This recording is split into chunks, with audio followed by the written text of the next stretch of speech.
ఆ బామ్మది కానీ బాడీ ఇస్తే నేను పోతా. పోదులేగానే ముందు కూర్చో. అన్నదమ్ములు లెక్క ఉంటుంటాం కదా, ఏంది ఇదంతా? అది వాళ్ళని అడగాల, మొదలెట్టింది వాళ్లే కదా. ఏంది మొదలు పెట్టేది? నేను చంపితేగా నాగదేది. అజాగా చూడ ముందు వీళ్ళు మురుగన్ గాడికి సరుకు ఎందుకు అమ్మిన అడుగన్నా. అవునా? చిన్న తెలవకుండా మురుగన్న సరికమ్ముండారు. అజాగా సిడిగడ్డకి కట్టుబడి ఉండాలి కదా అందరూ. మీరేం ఎట్టా చేస్తున్నారు?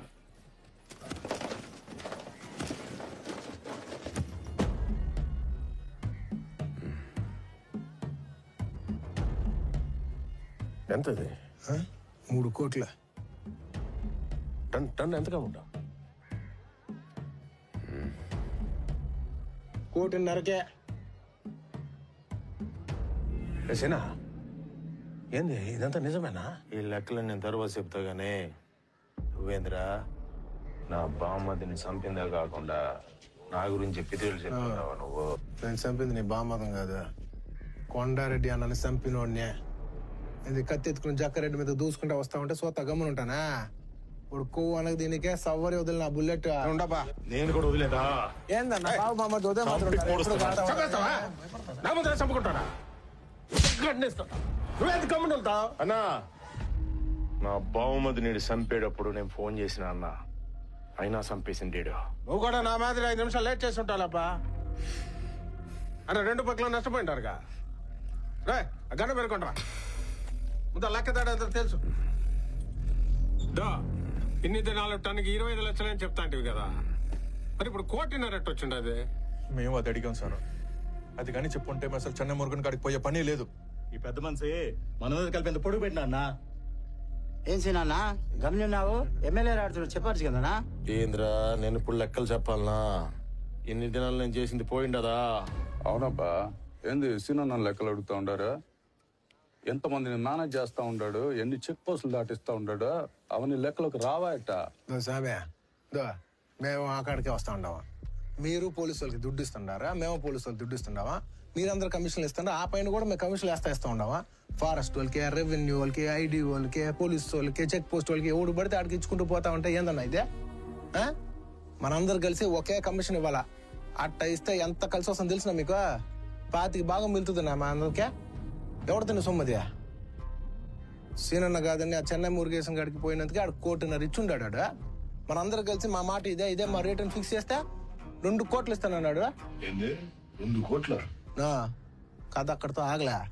కాల్కటాలో చాటర్జీనే, ముంబైలో ఆడేవాడు సింగిని, ఆ తర్వాత ఢిల్లీలో అగర్వాల్ని, ఇట్లాంటి వాళ్ళందరినీ కూడా లైన్ లో పెట్టున్నాను నేను. ప్రపంచంలో ఏడ దొరికిన సరుకు మన కాడ ఉండదన్నా. మన ఆంధ్రప్రదేశ్ లో తిరుపతిలోనే ఉండదు. భూగోళంలో ఎవడి కాడ లేదు ఇదే. అట్లాంటి సరుకు మన కాడ పెట్టుకుని మనం ఎవరినో వెళ్ళి అడిగేది ఏందన్నా? డిమాండ్ మనం చేయాలా? మార్కెట్ లో వాళ్ళకి పోటీ పెడితే ఎగపడి కొంటారు మన సరుకులు. ఆ లెక్కను చూస్తే టన్నుకి 3 కోట్లు కూడా వస్తాయి తెలుసు మీకు? ఆ లెక్కను చూస్తే ఏంది మన ఎంపీ గారిదే ఎంత కాదని 20 కోట్లు వస్తుంది కమిషన్. అవునన్నా, పుష్ప కరెక్ట్ గా చెప్పినాడు. ఇట్టంటోడికి కానీ మన సిండికేట్ అప్పు చెప్తే మన వ్యాపారం బాగుంటదన్నా. కట్ట మీద కూర్చుని కోతలు కూసే దాంట్లో ఏముండదు గానీ నీళ్ళలో దిగితే తెలుస్తుంది అబ్బా లోతు. పుష్ప ఇట్రా కూర్చుని ఎంపీ గారికి మొత్తం చెప్పు.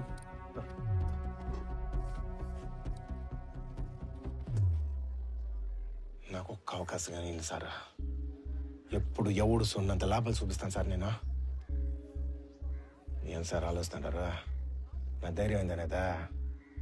ఇప్పటివరకు నేను దాటిచ్చిన సరుకు దొరికిందేలే, అదే నా పెట్టుబడి. నమ్మండి సార్. 2 టన్నులు ఎక్కువ కమ్ముండాడని ఆడెంబడిపోతుంటారు. ఆడొచ్చిన 2 మాసాలకే 2 శవాలు లేసినాయి. పోను ఇంకెన్ని శవాలు లేసి ఉండదో ఓ తూలు ఆలోచించుకోండి స్వామి. ఏందనా పిల్లోడు చెప్పిందమ్మి వ్యాపారం తీరు చేతిలో పెడదామా ఏంది? రేపు ఇవన్నీ జరిగిందంటే అందరూ ఇతను గుడ్డేసుకొని పోవాలా? నాకు కూడా డౌట్ కొడతా ఉన్నదన్నా. పనితనం ఏందో కంటి ముందు కనిపిస్తుందా? ఇప్పటి నుంచి సిటీ గేట్ మొత్తం పుష్పానే చూసుకుంటాడు. ఏ ఊరు సరికి అమ్మినా సరే పుష్పకే అమ్మాలా.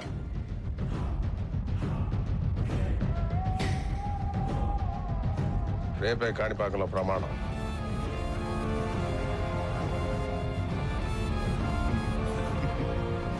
క్యాష్ తీసుకోమండి.